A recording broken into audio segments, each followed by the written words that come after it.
Welcome to Two Humans Talking, the podcast where we kind of talk about the behind the scenes of what it takes to stay healthy and be healthy in this modern, fast paced world. I'm Tiffany Simms, and I am so excited to bring you this special edition to the show where we're really going to talk about what it's like to live in this world in a larger body. Maybe you're feeling stuck right now in the body that you have and you feel like it's holding you back from living your life or maybe even your next promotion. Or maybe you've been working really hard on healing yourself from all of the inputs over the years, maybe from diet culture or what have you, and you're at a stage where you're ready for the next level in your health, but that feels a little messy and almost hypocritical.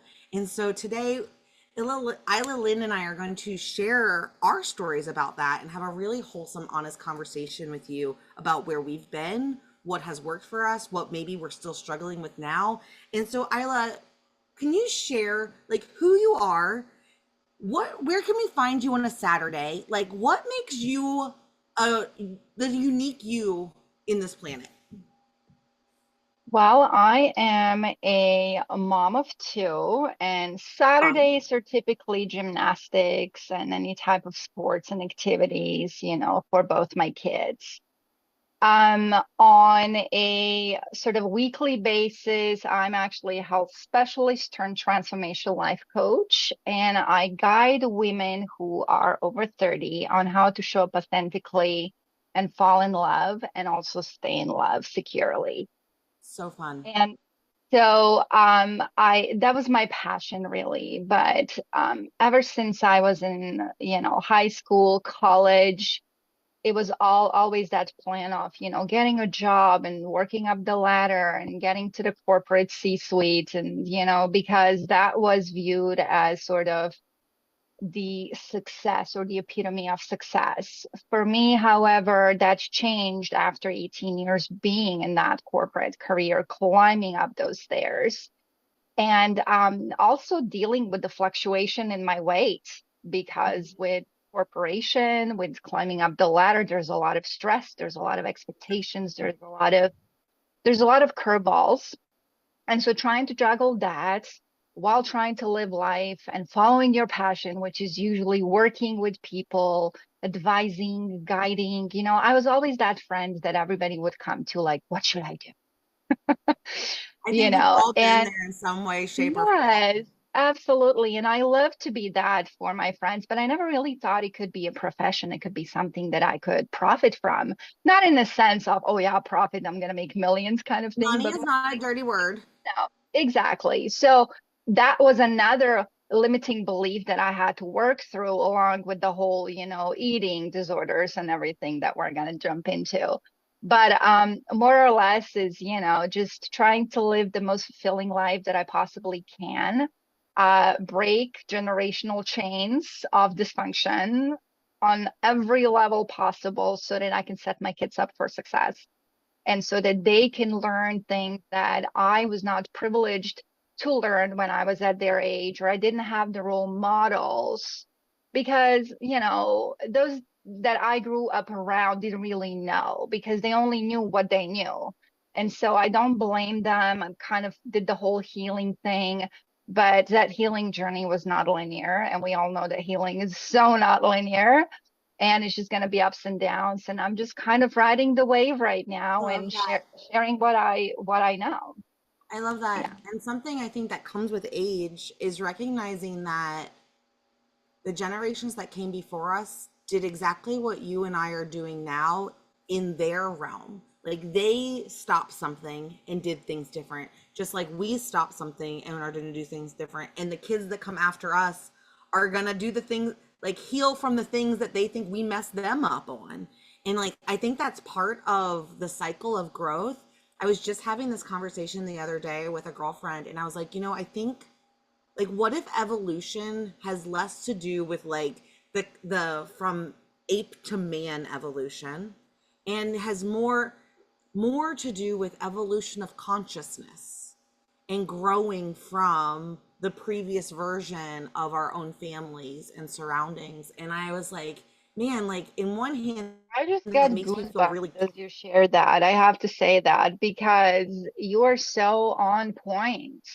Right? Like from science, the scientific side of things, like yes, like we grew up the way we did, like, but there's that consciousness, that sense of self. I feel too that this life journey, like it's not getting to the destination, it's more about the journey and what you learn along the way, that I found to be that sense of consciousness, that sense of understanding. And it's No, how I you think that's take it, right? Because you can have a perception of life that's negative, or perception of life that, things are actually working for me and they're not happening to me. And so, and of course, learning things along the way. And like just as you said that, I was like, oh my God, I had never really thought about you're it so my before. person. I had never really thought about it before. And in one hand, when I had that thought, I was like, that sounds like you need to go wear a tin hat. And on the other hand, I'm like, but it makes such perfect sense. Like, whether, no matter what you believe, where we come from and how we've evolved, like, I do believe that consciousness has played a role in how we as humans have evolved or are destructive. And I think that feeds right into our conversation about our own bodies and feeling trapped inside of them.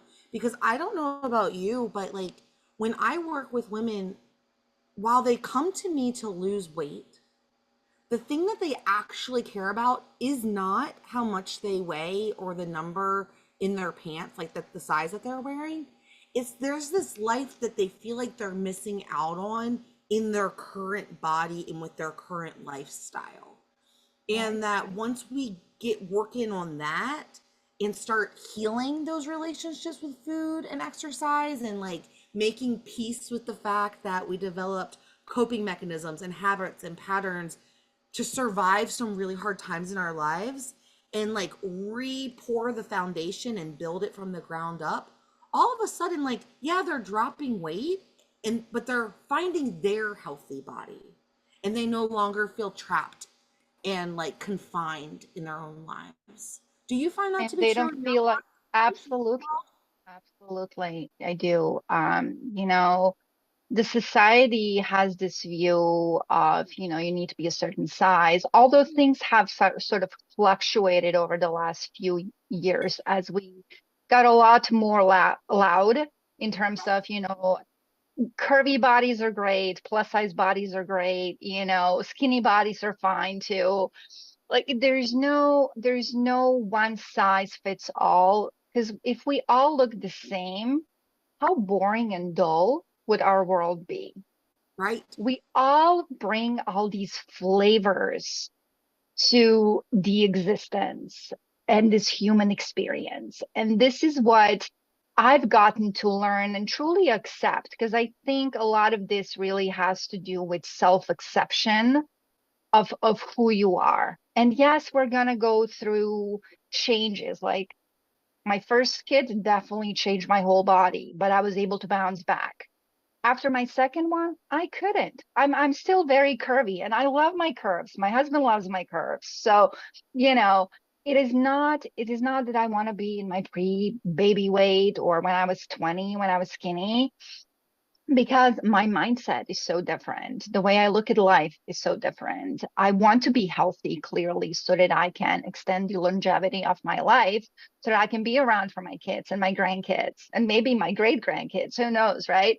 But the point is that um, if you're so caught up in that, like you have to conform to that certain size, then you really don't have that sense of freedom anymore. And one of the things that I really struggled with was how I was perceived on the outside. Because when you don't know who you are, where you belong, what it is that you want, you often go and look for ways to be validated in some way. And when someone doesn't give you that validation, then you feel unworthy and you feel like you need to change things because you want them to perceive you in a different way. Right now, I have to say that I really don't care what you think about my, butt or my hips or my, muffin top, because I love myself just as I am. But getting there is a journey, and I'm sure you can also attest to that. Yeah, So the point really is to there's find find that love within yourself, to love yourself just as you work on healing your trauma, and so will your body, so will your nervous system. yeah, And yeah, so this was really the epiphany for me. And it wasn't until about 6 years ago that I got to that place. But I yeah, was in the whole personal growth space since I was 20. yeah. There's two things that just popped up for me while you were sharing, and one of them was the when other people's words hurt us the way that they do, a lot of times it's because they just spoke our deepest, darkest thoughts about ourselves. Like they just said out Exactly. loud the things that you've been keeping and pushing down deep, deep, deep, deep, deep that you don't want to be true. And then they just validated it. And that's really, really hard. It's really Mm, painful. And it can actually be like for me, I can't speak for everyone, but for me, that led me to eating more and to getting larger because I was like trying to fight so hard between the like I want people to love me for who I am and see me beyond my weight when I was my heaviest self. But I didn't actually love me at my heaviest self because I also knew at the same time that I wasn't actually healthy and life was hard and heavy. And so like I was in that term internal turmoil and then someone would say something that validated all of my insecurities and beliefs about myself. And that right. sucked. It did And suck. And then you coped with food, right? Because yeah, it's that love affair with food, So was it sweets for you? Was it like French fries for you? What was that for you? a lot of processed carbs and fast Processed food carbs. and a lot of peppermint patties. Um, those were the things. And when I look back, like it was just my coping mechanism. When I was younger, I had learned to regulate my emotions with food. Like I didn't have the tools to regulate my nervous system or my emotions. And food was the thing I found comfort in and control of when my surroundings felt really out of control. Um, I can see my mouth in my video and my words are not matching up and it's so distracting to me. But that's real life technology. And so like that was really hard. And the more as I aged, the more sophisticated convenience foods got, which meant they were more processed with more chemicals to trigger the addictive responses in them to keep me anchored into them while also soothing my soul and making me feel good. And so it was like that false sense of happiness and comfort that also led me to all the crying and all of the confusion and all of the like why am I gaining weight even though I'm dieting? The Um vicious cycle, right, that you get caught up in. crying And because you're fat. You're fat because you can't stop eating, and then it's just yeah, and one of the really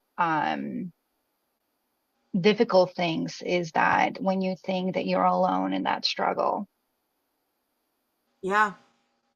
knowing that, nobody understands, nobody cares. That's at least how I felt. So for me, it was like, nobody cares, so why should I? Mm. Kind of For me, it approach, was a right? lot of Like you got into that self-destructive state of mind. Because for right. me, it was pasta. Like I would have a plate of pasta I and then could eat another plate of spaghetti to the pasta. point of wanting to throw up, and I swear, if I were to have thrown up, I would have kept eating. Something Crazy. it had a chokehold on me. Pasta had a chokehold.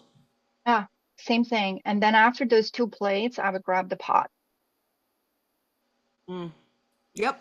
And that was embarrassing. But I was going through a really difficult time. There was a lot of narcissistic abuse at that time. And, I felt like, to your point, like I couldn't control the outside world, but I could control what I'm putting in me. And I felt like um, this is what I discovered later on as I kind of dug into the whole aspect of, emotional eating and all of that, was that food was creating this cushion around me to protect me. Mm-hmm. I didn't feel safe. And the only way I felt safe was by having that cushion around me, that cushion of food, that cushion of flesh, that, you know, and now that I think of it, it's just, it brings up so many emotions. I worked through it. I healed through it. I'm not that person, but um okay. Um Hold on, hold it's space. Let's hold space a second for those. Like, it's okay. I just want to hug that version of me Yeah. and just tell her that she's loved. I look And at my version, I look at my younger version, and I am just so incredibly proud to be associated with her. She's literally the strongest person I know. exactly. It shows so much strength that everything that she has gone through, and she's still standing. Yeah. So I just want to send her love. I want to send you and your version love and everybody who's listening to this, because I want you to know that you're not alone in this struggle and you are strong. And there is a way out of this where you can feel, no matter what size you are, where you can feel worthy, where you can feel lovable, where you can feel seen and heard and appreciated for just the way you are. Yes. And you can feel there's a way to feel healthy without chasing a diet and a size. And one thing that I kind of want to touch on is one of the things that sparked me even reaching out to connect with you and people like you for this series is there's a storm rolling in. I can see it coming. Hopefully we won't get cut off. Um, Say, was that I had done a training on Facebook on how losing 65 pounds landed me a $20,000 promotion. And people were like, oh my goodness, your boss should have been fired. That's fat shaming. They're fat phobic, blah, blah, blah. Why couldn't they have seen their value? And the truth was that my weight loss and my size had nothing to do with me being eligible and getting that job. It was in the process of learning how to be healthy and loving myself. I learned new skills and I showed up at work differently. So, like, your I was, confidence skyrocketed probably because you knew who you are. You were strong in your conviction, yeah. right? Because with that new Yes. skill, now you're like, now I'm capable of doing that. And so, yeah, that's awesome. And then it was even more than that because like I was good before, but Hmm. you're only can be so good if you're exhausted and out of breath when you get to your desk. And if you're sweaty and disgruntled and you're trying to get yourself together because the walk from my car to my desk was about half a mile and 4 flights of stairs. So like as a heavier person who wasn't really eating very well, I was tanked. And then as I started eating better and exercising more regularly, my mental clarity got more sharp, got clearer. There was less brain fog. So I was producing more than I had. I was having higher level conversations than I had. I was learning how to hold boundaries, not enforce them, but hold them. I was learning how to upwardly coach because I respected myself and my team enough to be like, great, I would love to do that. Can we go over what my priorities for the day were and see where this fits in?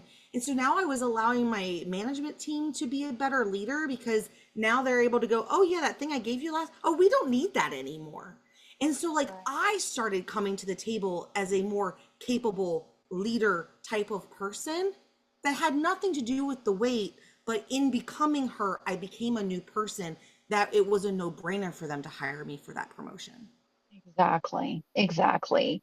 It is said that obviously when we're overweight, there's just a lot of pressure on our heart. There's a lot of cortisol that's happening in our body as well. And the overload of cortisol just floods your bloodstream. And when it floods your bloodstream, it impacts your neural activity, your brain. So your amygdala swells up and your hippocampus shrinks down. And your hippocampus is meant to help you think and memorize and be clear. And so, as you started losing that weight, as you starting getting that cortisol down, you were not as foggy anymore. You could think clearly, you could get ideas through, you could perform to the best of your ability as you were creating this new version of yourself. Yeah. And so that promotion came about exactly because you have gone through that transition. You have found ways to manage your weight, your food intake, because, processed food obviously is not healthy. We all know that. But it's hard to just quit it cold turkey. But you can start slowing things down, right? You can kind of cut it in half and then in three quarter or in a quarter or wait 24 hours and then if you still crave it, have a little bit. That was really the thing for me um, that helped me kind of wean off of my pasta because after the pot I'm like, okay, I'm not going to touch the pot today. I'm just going to stick to the two plates and then to the one, and then I'm just going to add some broccoli and some cauliflower to it because there was no fiber for me. It was all carbs. I think in the beginning I was not even eating carbs. I think I had the Nutrageous bar and a Coke. That was my diet. And that was when I ended up being really, really skinny. And I got from like 200 pounds to 150 pounds. So I went backwards. And I didn't know that I was getting anorexic, but I was told, oh, you look so great. What are you doing? But Mm, nobody knew that I was literally living on a bar and a Coke, right. right? And so that wasn't healthy either. No, it wasn't. But everybody was like, oh, you look fantastic. What are you doing? And I was literally at the gym for 2 hours every single day. But that's because I didn't want to go home. I found ways to cope with it.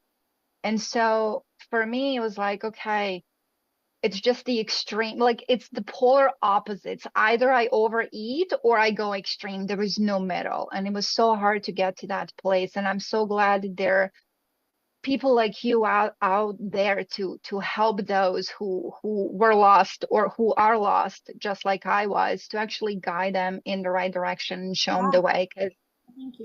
I did all of this by myself. I did all of this alone. You know, you I'm having a heart like I love that. And I am all for like that stepped approach into really listening to your body and learning what's getting triggered for you when you eat and which things give you energy and what foods make you tired or a grumpy bitch and which ones cause you to have the munchies so that you can you can make your own adjustments and be in control of that. And there's a part of me who, after sharing my story about that promotion, who's just like, people are going to think that like you have to lose weight to like that their fat body really is holding them back. And or there's like the pendulum swing people. I don't even have the words for it. And there's a piece of me that my heart is sad that my body literally was holding me back from my goals and my dreams, but it wasn't because of my body and my size. It was because in that body I was incapable of being the best version of me who was capable of holding on to more in holding space for new responsibilities and more workload. And that's a Mhm. really hard pill and mirror to look in because Mhm. you're right. She was amazing. She was epic. She did everything. She was on top of all the things.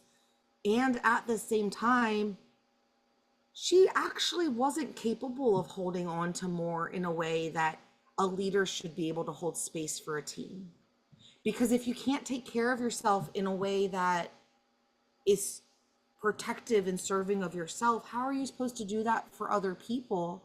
And now here I am in a slightly larger body than my smallest version, healthy, happy, thriving, more aligned and vibrant than I have ever felt at either end. And people think that I'm like anti skinny and anti fit, which isn't true. I'm just pro healthy. Mhm. Because when you're healthy and you have harmony between your health and your relationships and your career, you truly do become unstoppable. And then it doesn't matter what your external looks like. You do have the energy and the clarity and the vitality for days where people will follow you off a cliff. And so, Right. like, I really encourage people to check in on that part. Like, if you're dragging ass, but you're doing all the things, okay, well, maybe there's some skills that we need to learn to make you eligible for that next promotion. Because do you really have the bandwidth and space to hold on to Mhm. it?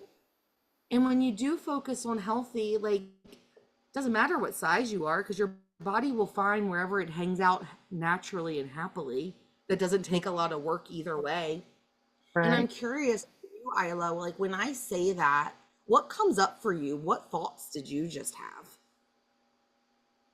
Well, what just came up for me was really it all boils down to self-trust in Yeah. terms of, right, in terms of can I make things happen for me? But at the same time, also knowing that you're capable of being a lot more than you give yourself a belief that you can. A lot of us are holding ourselves back. So it's not really the size self, it's just that belief that we can do things and be things. And a lot of times what I found with me is that it wasn't really the weight that was holding me back. It was more that um lack of confidence that was kind of chipped away with every single thing that I've did up until now, and believing that the history is going to repeat itself, not Oh, really realizing, not realizing that no, no, I can now plant the seeds to have a completely different future. yes. But it's going to need to be intentional. It's going to have to be intentional. I got to set priorities. Like, what is important for me? For me right now, it's important that I am healthy so that I can be around for my kids, so that I can provide a lifestyle for them where they don't feel like they need to wonder, can we pay our next bill? So I have to get out and be the getter and show up. And I can't do that if I don't have the energy because I'm sluggish or my feet are hurting. Like this morning, I was actually at my kid's a set, sort of it's called an assembly where she got her reward, and I I was going to be late for our call, and so I was running and I'm like, why am I so out of breath? Like, what's going on? Like, I'm great with lifting weights, but my cardio not so great. So I'm like, okay, I'm gonna have to start walking more. You know, Yes. it's these little step, one step at a time, right? One step at a time. Tattooed on my body. So, I love that you said that because that is what I have learned is the truest key of like your healthy life. Like after you regulate your nervous system and like you heal that relationship with food and exercise, being healthy is do I have harmony between my health, relationships, and careers in the different seasons? And that will ebb and flow. And for you right now, you're like, I was healthy for the person I needed yesterday, but I just learned that I need to be able to run now and have a little bit more endurance in that. So now healthy for you is going to be how do I train that thing? Not because anyone cares how fast you run or how much you squat, but because now your body and your lifestyle is going to demand that of you. So now that intentionally means that you have to train that area, not out of exactly. punishment. So for me, it's like I'm not gonna go and run a marathon now. I'm just gonna start walking 30 You minutes a might day. you might find out that Get you my want legs to. moving, my lymphatic system draining, and so that I can feel. Yes, my knees have given out, but I can repair it. We can repair our bodies. Our bodies are going to heal as we go through this process. So it's not going to be like A to Z jump, right? It's really a marathon that you kind of go along and you learn things along the way. Right now, this morning, it was definitely a learning opportunity for me to see that, yeah, maybe I should stop sitting so much and actually getting up and walking around. And so it's all about being intentional, but at the same time, being patient with yourself, giving yourself the grace and the compassion, and just reminding yourself that you're not rushing anywhere. When you get there, you'll get there. The point is that you need to feel good in the process. Yes. Because if you try to do things abruptly, cold turkey, you might do it well for like 3 weeks, even a month. But after, you're gonna default and then you're gonna feel worse. Because that's Mm-hmm. exactly what happened to me 3 years ago. I ended up doing sort of keto diet, thinking, oh, maybe I should try keto.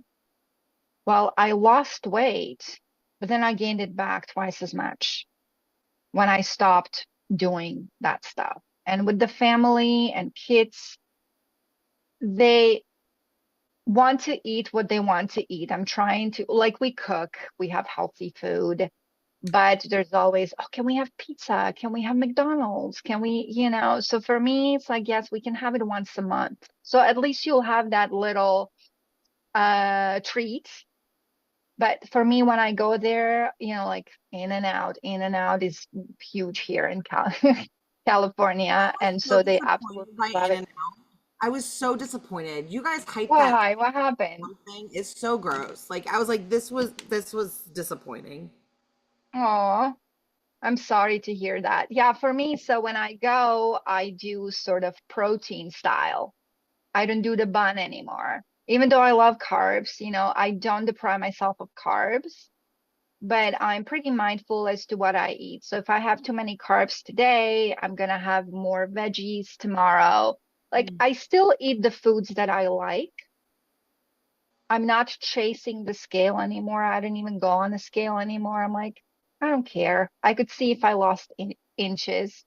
But your muscles, as far as I know, weighs more than fat. So it's like if you have your muscles, you might be the same weight, but you might lose inches, you might tone, you might, right? So it's like really figuring it out for yourself. Where do you feel good? Do you feel good in your body? And if you don't feel good in your body, then start small, one step What's the at a next, time. the first thing that'll make you feel better? And I want to give the our bestie who's listening with us right now, I want to give you permission to be okay to change your mind for what's working for you. Because I went through a season where I felt really hypocritical when I wanted to do things differently. And that just means that you're listening to your intuition and that what you were doing was right for you up until yesterday. And that it's okay to want to do something different today with new information from a new lens, with new goals in mind, with a new lifestyle. Like that doesn't make you a hypocrite. And it doesn't make you a hypocrite if you do something new for a season and then you realize that it's no longer serving you and you go back to a routine or a habit that you had before that little sprint. Like that's just part of life in learning what's best for yourself. And so give yourself that flexibility and that permission to be curious about what's gonna work for you and just let the goal be like, do I feel my best? If I turn off everyone else's opinions and what the rest of the world is saying, do I feel my best? And can I live the life that I want to live? If the answer is no, well, then there's some things we need to work on. But if the answer is yes, that is your definition of success and things are good. Right. We get often caught up in um sort of what are people gonna think? Is this gonna work? And, are they gonna think I'm crazy for doing this? And so, you might have a best friend who may not see eye to eye with you, but do it anyways, because your body is different than hers or theirs. Yep. So if it works for you, it works for you. You don't have to report to anybody. You don't need to answer to anybody. And if You it just do doesn't work, you, you can't boo. make a mistake either. Everything is an opportunity to learn something about yourself. There's no right or Exactly. wrong. It's did this work And for me things or that work not? for you, exactly. Things that work Oh, for you mean for oh me good. and vice versa. Isla, how do people connect with you if they'd like to like build a relationship and follow you around this world? The best way to connect with me is on Facebook. And on Facebook, there's LinkedIn or a linked tree that can link you to my website and connect with me. But Facebook is the best. Facebook Messenger is the best. So feel free to slide in whenever you you wish. Go hang out with Isla on Facebook. She's such a gem. I have loved every second of our conversation today. Thank you so much for being here. And with that, that was Two Humans Talking. I'll see you next time. Bye. Having me.